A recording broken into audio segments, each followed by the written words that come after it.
A reading of Halloween, a novel by Curtis Richards, based upon the screenplay by John Carpenter and Deborah Hill. Prologue. The horror started on the eve of Samhain, in a foggy vale in northern Ireland at the dawn of the Celtic race, and once started, it trod the earth for evermore, wrecking its savagery suddenly, swiftly, and with incredible ferocity. Then its lust sated, it shrank back into the mists of time for a year, a decade, a generation perhaps. But it slept only and did not die, for it could not be killed. And on the eve before Samhain it would stir, and if the lust were powerful enough, it would rise to fulfill the curse invoked so many Samhains before. Then the people would bolt their doors. Scant good it did them, for the thing laughed at locks and bolts, and besides, there were the unwary, always the unwary. Samhain, the Druid festival of the dead. The summer had passed, and so too had that outburst of early fall warmth now known as Indian summer. The green had gone out of the land, the crops harvested, and the chill of winter had descended like an angel of death. The people, fearing the sun might never again warm the land, held their festival to appease Muck Allah, their deity. On hillsides and in the caves and daub and wattle huts great fires were lit, to which the spirits of the departed were invited by their kinsmen to warm themselves, to be cheerful before the snows blanketed the earth. Druid priests divined who would live and die in the coming year, who would marry, bear children, wax rich, enjoy good health. And they attempted to hold at bay, through sacrifices and other rites, the witches and goblins that ran amok at that time, stealing infants, destroying crops, killing farm animals, and sometimes worse. Deirdre was the third and youngest daughter of the Druid king, Gwynwyl. Her hair was sandy brown with amber highlights, her eyes sea green, her complexion cream and wild rose. She was already taller than her older sisters, and her early development had been the cause of much concern in the tribal community. The other virgins tittered with envy. The married women voiced disapproval and counseled her mother to marry her off before the girl yielded to her budding impulses. The young warriors eyed her yearningly, and the old warriors thought forbidden thoughts and reflected on their faded memories. His name was Enda. He was 15, and he loved Deirdre with a secret passion that tortured him, and at night caused him to cry out in his sleep. When it became rumored that Deirdre's father, the king, was preparing to offer her hand in marriage, Enda consulted his kinsmen, and asked if they thought his suit would be looked upon with favor. He suspected what the answer would be, but his longing overcame his embarrassment. "Ho! Deirdre, marry you?" his father cackled, "with your shriveled arm and your twitching mouth." For Enda had presented himself wrong end first when his mother birthed him, and the midwives had made a botch of his delivery. "She would as soon marry my goat," howled his uncle. "Or Bulich," his brother added, pointing to the runty dog, worrying a greasy bone in the corner of their hut. "Besides," said his father, "I'm told she's all but betrothed to Cullen."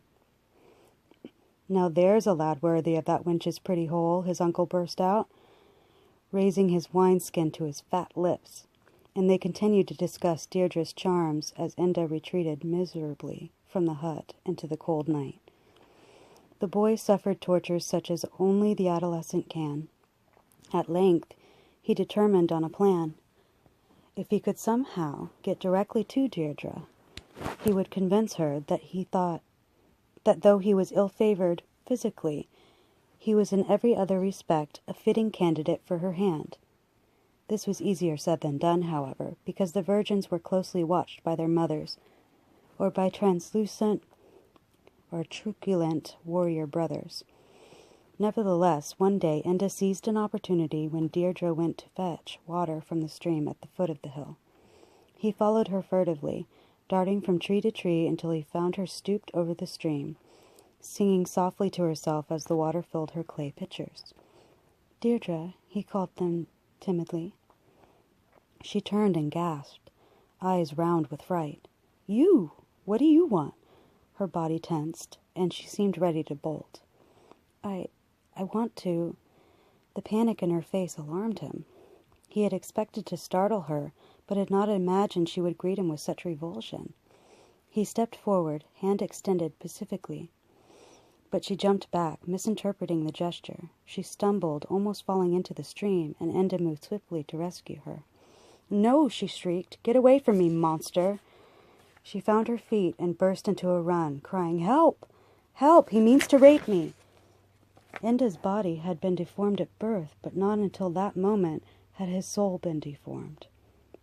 And now it was Samhain, and Enda, humiliated beyond reason, stood on the perimeter of the celebrants dancing and chanting around the bonfire. In his left hand he held a fat wineskin, from which he drank often.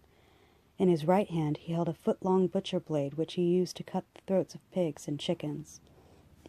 His eyes were fixed bitterly on the figures of Deirdre and Cullion, whirling exuberantly around the fire, to the immense approval of the tribe, for their betrothal had just been announced, to the joy and relief of all. Enda's legs shook and his body trembled in the cold night, through the heat of the fire, though that the heat of the fire was intense. And when the couple pirouetted past him once more, he leapt like a wild cat on his twin prey. Unarmed, their elbows linked, they didn't have a chance. Enda's blade sliced easily through Cullion's jugular and windpipe. His legs kicked out in a grotesque finale to his dance of life. Then he fell like a slaughtered bull, dragging Deirdre downward. Her head turned away, she laughed, believing that her drunken partner had merely stumbled. Enda's blade caught her with laughter in her face, the same laughter that had mocked him after she had run safely into the arms of her tribesmen the day he had approached her at the stream. The highly honed weapon plunged into her breast up to the hilt. In the clamor, no one heard the expulsion of wind from her lungs, the gurgle of blood, the whimper, or saw the look of dreadful recognition as the light faded from her eyes, except for Enda. The thrill of revenge was the last emotion Enda ever knew. For a moment later he was literally torn apart by the enraged tribe. Only his head and his heart were preserved, gathered up after the frenzy had subsided, at the request of the grieving king. After Deirdre and Cullion were buried on the hallowed ground the following day, Enda's head and heart were carried to the summit of the hill of fiends, where cowards and other outcasts were left to rot unblessed. The king asked his shaman to pronounce a special curse over the remains of this vile murderer. "Thy soul shall roam the earth till the end of time, reliving thy foul deed and thy foul punishment. And may the god Muck Allah visit every affliction upon thy spirit for evermore." The sky darkened and lightning flashed. The day suddenly grew black and cold, and out of nowhere gusts of snow lashed the tribal party. In the history of the tribe it had never snowed so early in the year. Satisfied that Muck Allah had heard his prayer, the shaman summoned his people to turn their backs on Enda and return to their bereft village. The celebration of Samhain's Eve was transmuted over the centuries. The invading Romans carried the tradition back from the English Isles with them in the form of the harvest festival of Pomona, and the early Christians deemed their celebration Hallowmas. The popes of the Middle Ages consecrated November 1st as All Saints' Day, and All Hallows' Eve even slurred into Halloween as the holiday was transmuted over the next millennium. With the next coming of modern civilization, the superstitions and traditions of the original festival lost their meaning and vitality. Token recognition could be seen in the custom of lighting candles and jack-o'-lanterns, hanging effigies of witches and goblins outside homes, and playing good-natured pranks that were a feeble cry from the mayhem of the old times. Children paraded about in costumes whose significance had long ago lost their correspondence to the terror of evil that had once gripped the world in the onset of winter. Halloween, like many of the holidays, had become an empty sham. Except from time to time, the innocent frolic of All Hallows even was shattered by some brutal and inexplicable crime, and the original spirit of the celebration was brought home to a horrified world. Then the people would bolt their doors. Scant good it did them, and besides, there were always the unwary. Chapter 1. It was 1963, and America was unsure of itself, or at least seemed to be, particularly in Haddonfield, Illinois. The tensions of the Cold War, of Cuba, the dark stirrings of Southeast Asia, lapped at the door of this placid and undistinguished Midwestern town, but didn't really touch it. In less than a month, the president would be murdered in Dallas, signaling an era of tremendous violence and heartbreak that would reach deeply into the homes and hearts of Americans across the land. But that was in the future, and tonight, October 31st, was a time for fun. It was Halloween. Perhaps even more than Christmas, it was the most innocent holiday on the calendar. Yes, more than Christmas, because Christmas celebrated a happy event, and Jolly St. Nick was a benevolent symbol anyway. But Halloween's origins were darker, very much darker, and if the children celebrated it as a happy event like Christmas, it was a symptom of how far we'd come from the time when mankind respected the forces of evil. Little Michael Myers' grandmother clucked her disapproval as the visiting rosy-faced 6-year-old showed her the costume in the Woolworth box. "What's that supposed to be?" she said, leaning forward in her recliner and adjusting her specs. "A clown, Grandma." He ran his hand over the red and green nylon jester's costume with matching cap with a pom-pom on top. "A clown?" she sighed. Now Michael's mother, Edith, came to the rescue. "I know what you're going to say." "Well, it's true, darn it. We never had that five-and-dime junk when we grew up on the farm. We took Halloween seriously. Why, when we set up scarecrows and jack-o'-lanterns, it was because we were genuinely trying to scare off the boogeyman." Boogeyman. Now he played real pranks and did some real damage. He didn't just go around like they do today, slapping people's clothes with socks filled with chalk dust and soaping their windows. "What did the boogeyman do, Grandma?" Mrs. Myers shifted uncomfortably in her chair. "I don't think Michael wants to hear that," she said, looking significantly at her mother. "It might give him bad dreams." But Grandma wasn't taking the warning.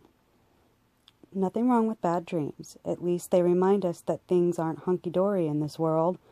Lord, everything is so clean and phony these days. Just one big television commercial. Clown costume," she sighed, fingering the cheap material in the Woolworth box. "What did the boogeyman do?" Michael insisted. The silver-haired woman leaned forward confidently, a perverse smile lighting her pleasantly lined face. "Well, if you were lucky, you got away with nothing worse than finding some of your chickens beheaded." "Beheaded?" "Their heads cut off," she explained, with a relish. Michael's eyes widened. His mother grimaced and picked up a copy of Look, rifling nervously through it. "If you weren't so lucky, you lost a cow or two." "Unheaded?" "Beheaded, yes."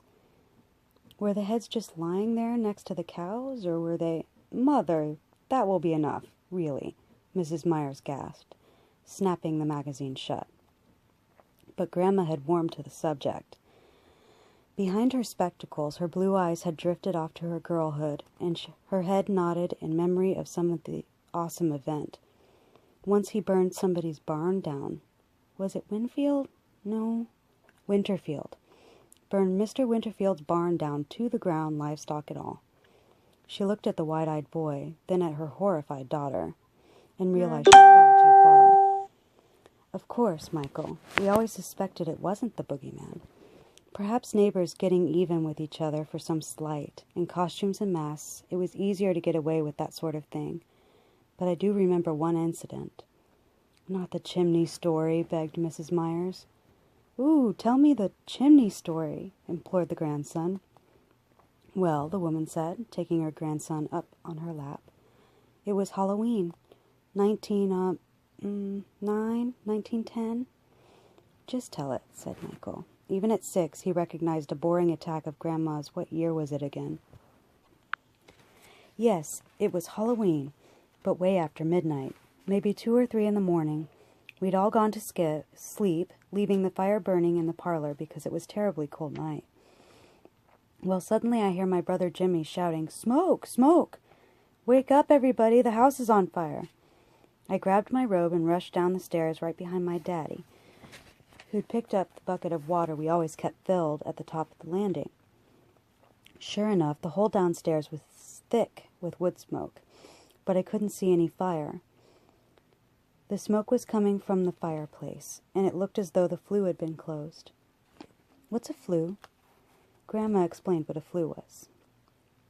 We put out the embers and opened the doors and windows to let the smoke out. Then Daddy looked at the flue, and glory be, it was open. Something was jamming up the chimney. Now, we didn't have a ladder on account of Daddy having just taken it apart to replace some rotten rungs, so Jimmy had to shimmy himself up the drain pipe to find out what was obstructing the chimney. "What was it?" the boy asked, while his mother shook her head in painful anticipation. "A dead hog." "Wow!" Someone or something had cut our hog's throat and laid it atop the chimney. She laughed humorously. "The thing is, the hog weighed near 300 pounds. How did it get up there without a ladder? Without our hearing anything? Without our dog, Toby, raising hob with his barking, like he usually did when he heard something prowling? Without disturbing a gate or making a footprint? Answer me that, Mr. Woolworth Clown Costume." "I don't know." "Well, I do. 'Twas the boogeyman. That's all there is to it." "Mother, that will do," Mrs. Myers snapped.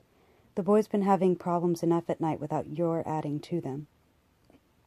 "Problems? What kind?" Michael, honey, run to the bedroom and try the costume on for Grandma. I'll tuck it in if it's too baggy." "It's supposed to be baggy," said the little boy, carrying the box into the next room. "Now, what's this about problems?" she demanded of her daughter. Edith Myers, a younger, darker-eyed replica of her mother, ran a hand through her curly blonde hair. "I told you, he's been getting into fights at school. At home, too, with Judith. He's been wetting his bed again, which he hasn't done in 3 years." "Fighting about what?" "Mother, can we just forget?" The old woman's eyes narrowed. "No, we can't. What kind of trouble is the boy in?" "Voices," Mrs. Myers finally blurted after a minute's tortured pause. "He hears voices." "Oh, little Lord Jesus," the woman cried. She exchanged a long, meaningful look with her daughter. "I'm afraid to ask what these voices say." "They tell me to say I hate people." That's how Michael put it when I asked him. "Dawn thinks maybe we ought to send Michael to someone." "You mean a psychiatrist?" "Yeah. I don't put much stock in psychiatrists, but I don't suppose it could hurt. And I don't think that will help, if that's what I'm thinking." The younger woman began to get agitated. "I know what you're thinking, and that's why I didn't want to get into any of this with you. You're going to say that's how it started with Grandpa Nordstrom." "We have to face up to it, child. That is how it started with your father's father." "Mother, all children hear imaginary voices. Don't you remember my Bobby Bear who used to? It's not the same. At least, it's not something you should ignore. Does the boy have dreams?" Her daughter nodded. "Does he remember any?" "Yes, and they're very violent." Her face reddened as she turned her eyes away from her mother's piercing gaze. "Mother, when Grandpa Nordstrom, that is... Well, you've never spoken to us about that incident, and I think there are enough similarities." "Hush, here comes Michael. When you get home, call me as soon as you can. I think the time has come to tell you everything." "Ah, there's my little boy," she cooed, as Michael came back into the room with a rustle. "Right out of a Punch and Judy show." He stood before them, an angel in red and green nylon, elastic ankle and wristbands making the costume cling at the extremities and bag out everywhere else. A ruff around the neck and the little droopy pom-pom cap completed the charming picture. "Grandma's baby," she laughed, clasping the boy to her bosom. "Edith, please fetch me some cold cream and lipstick from the tray in my bedroom. Might as well complete the picture." "I don't want makeup," Michael protested. "Of course you do. You don't want anyone to guess who you are when you go around playing pranks." "I'm not going to play pranks. I'm just going to ask for candy." "You do that, child. You just have an innocent Woolworth kind of Halloween." She saw them out the door. "Remember, Edith, Call me, as soon as you can. I will, Mother, and don't worry. I won't, she said. Shutting the door, she began to tremble, wondering if she should have said something to her daughter about Grandpa Nordstrom's dreams. Conclusion of Chapter 1. Please stay tuned for the next installment.